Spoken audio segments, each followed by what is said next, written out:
Assalamualaikum warahmatullahi wabarakatuh. Perkenalkan, nama saya Aziza Rahmadia dengan NIM 11231004 dari kelas Sister A. Pada kesempatan kali ini, saya akan mendemonstrasikan bagaimana sistem yang sudah saya buat, yang mana menerapkan dari ref, lock, kemudian queue, dan juga catch, dan terakhir yaitu testing. Baik, pertama kita cek dulu Docker sudah nyala dalam keadaan aktif. Kemudian kita mulai nge-build Docker Compose.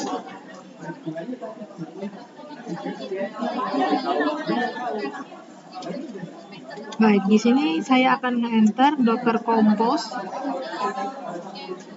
up. Nah, di sini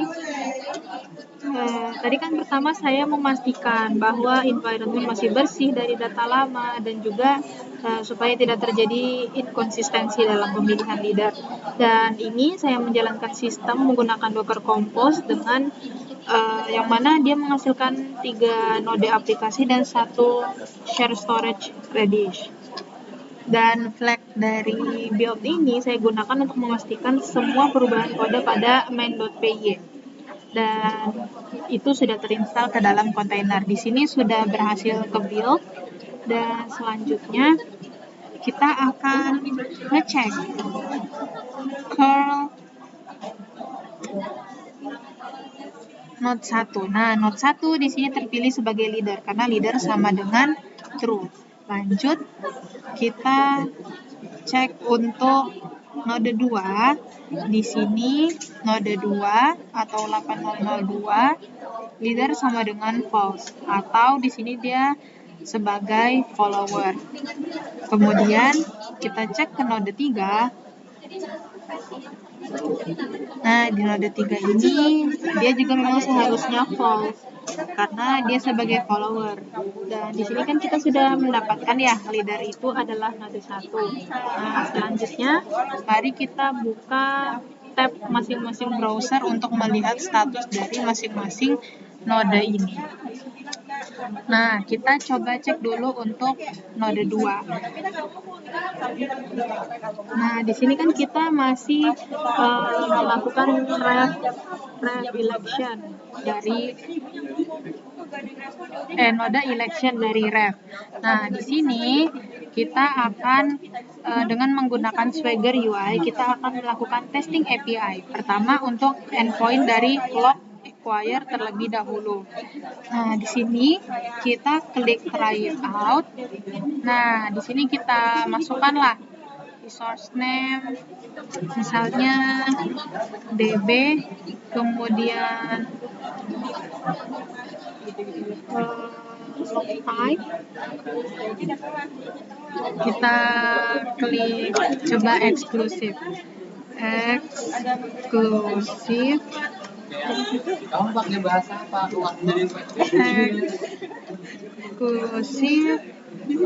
kemudian ini kita coba masukkan user 1 dengan TTL 30. Di sini execute. Nah, output yang dihasilkan di sini adalah 403 forbidden, di mana detailnya adalah bukan leader saat ini itu node 1. Karena apa? Karena node 2 ini itu dia sebagai follower. Coba kita cek sekarang bagaimana node 3. Kita cek untuk endpoint masih di log ya. Nah, di log ini kita coba masukkan tadi DBITK ya. Oh, DB aja.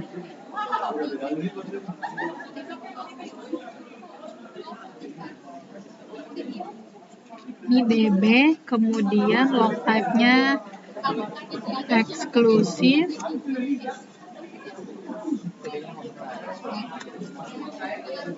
Kemudian ini user 1. Di sini kita execute. Oke, statusnya sama juga, forbidden 403 dengan detail bukan leader. Leader saat ini itu node 1. Oke, kita lihat bagaimana di node 1 sebagai leader. Kita cek untuk endpoint dari log acquire. Lalu kita masukkan dengan JSON atau data yang sama, yaitu DB, kemudian eksklusif user 1. Nah, dengan data yang sama kita coba execute. Nah, di sini responnya 200 yaitu berhasil ya. Nah, di sini saya mendemonstrasikan bahwa sistem itu bisa menjaga konsistensi. Ketika saya meminta log kepada follower, yaitu node dari 2 dan juga 3, itu hasilnya adalah permintaan ditolak karena hanya leader lah node 1 ini saja yang berhak memberikan izin akses. Dan sekarang jika saya mengeksekusi ini leader, hasilnya adalah required. Baik, selanjutnya saya akan mendemonstrasikan dari distributed queue atau consistent hashing. Pertama, saya akan masuk ke endpoint dari post enq. Ini dari node 1 ya. Coba kita masukkan queue name, tugas sister, kemudian payload-nya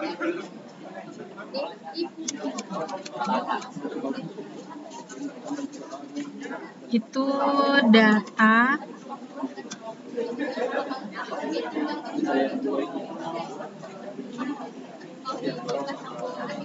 halo.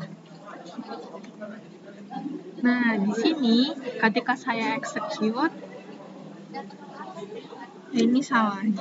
Nah, ketika saya execute, hasilnya adalah 200 oke. Nah, kita cek lagi untuk node yang lain. Coba di node 2. Dari endpoint QNQ. Ini tugas sister. Dengan JSON atau data yang sama, saya coba masukkan.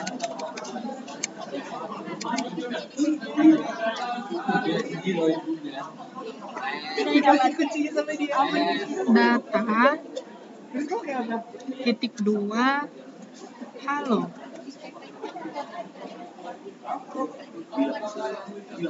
Ini kita copy aja, kemudian execute. Hasilnya juga 200 oke atau berhasil. Nah, terakhir kita coba lagi untuk node 3 dari endpoint QNQ. Kita langsung paste saja dengan pesan yang sama. Kita execute.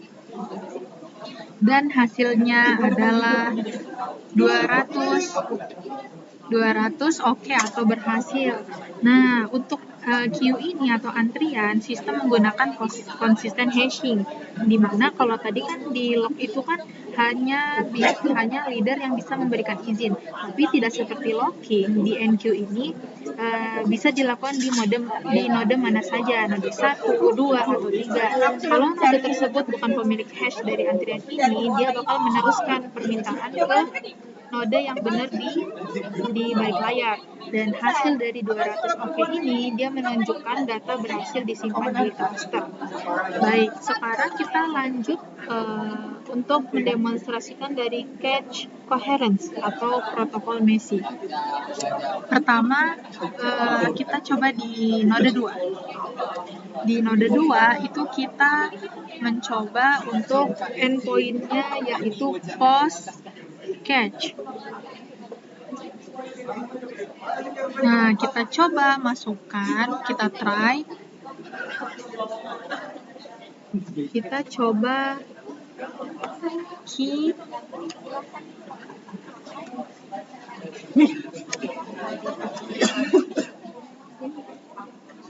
waduh. Key titik 2 versi koma value titik 2 1.0.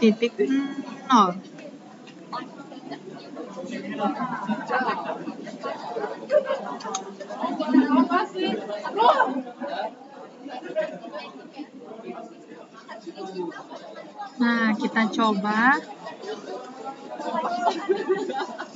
Oh, ini tidak usah ada urung.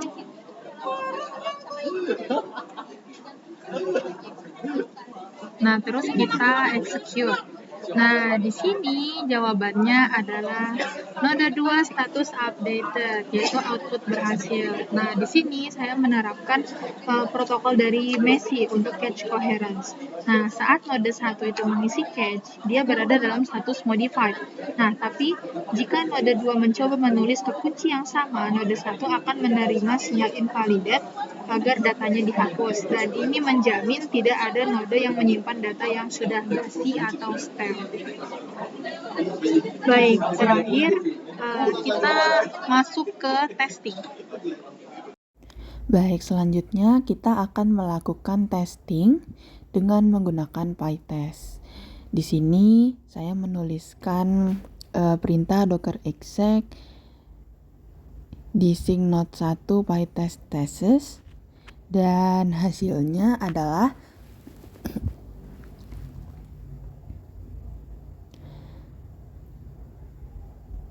dapat dilihat ada 3 yang gagal, 6 berhasil, dan 1 warning.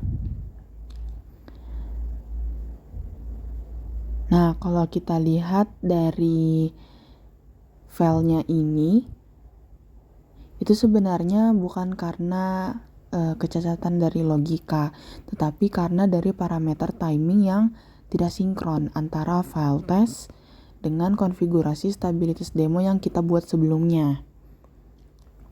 Nah, salah satu contohnya itu di bagian ref, kita bisa lihat ke file ref.py.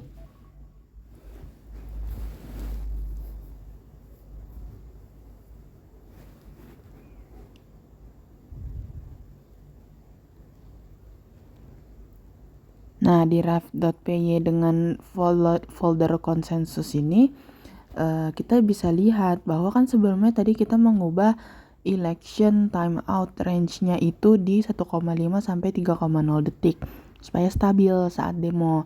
Nah, sementara file testnya ini atau self heartbeat intervalnya ini hanya menunggu selama 0,5 detik. Jadi ibarat tuh seperti kadaluarsa lah gitu. Baik, selanjutnya ya mungkin seharusnya kita harus mencari baris dari await asyncio sleep dari 0,5 itu kita ubah lah jadi menjadi 4 detik atau 4,0 detik supaya waktunya lebih lama dari timeout maksimal 3,0 detik.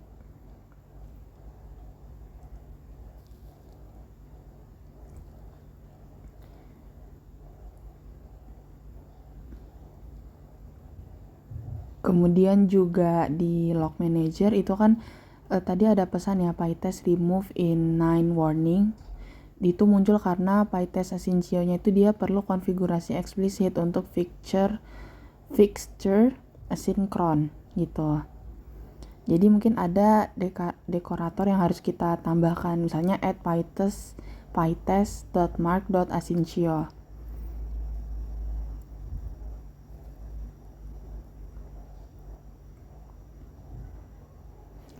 Dan secara kesimpulan untuk testing ini bisa dibilang untuk masalah dari ref timing, penyesuaian sleep itu dilakukan karena seharusnya dilakukan karena rentang election timeout tadi yang kita perbesar supaya menjaga stabilitas cluster pada environment-nya Docker.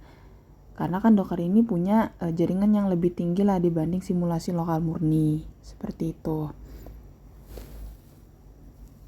Dan secara kesimpulan, setelah demonstrasi ini dapat kami simpulkan bahwa sistem yang sudah kita bangun ini sudah berhasillah mengintegrasikan 3 utama, yaitu REV, keamanan akses sumber daya dengan distributed log manager, serta skalabilitas pengiriman pesan menggunakan distributed queue.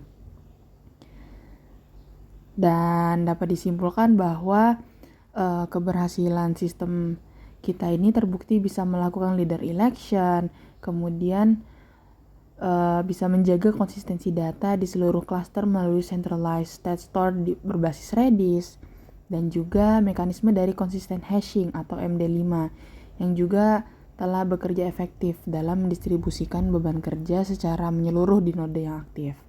Kemudian tantangan, jadi di sini dapat kita lihat pada analisis kegagalan testing. Nah, status yang menunjukkan fail itu sebenarnya bukan kegagalan dari logika algoritmanya, tapi masalah dari network timing pada environment Docker. Dan jeda waktu sinkronisasi antar node ini menyebabkan status empty saat pesan dipublikasikan melalui node yang berbeda dalam waktu yang sangat singkat. Baik, sekian presentasi dari saya. Kurang lebihnya mohon dimaafkan. Wassalamualaikum warahmatullahi wabarakatuh.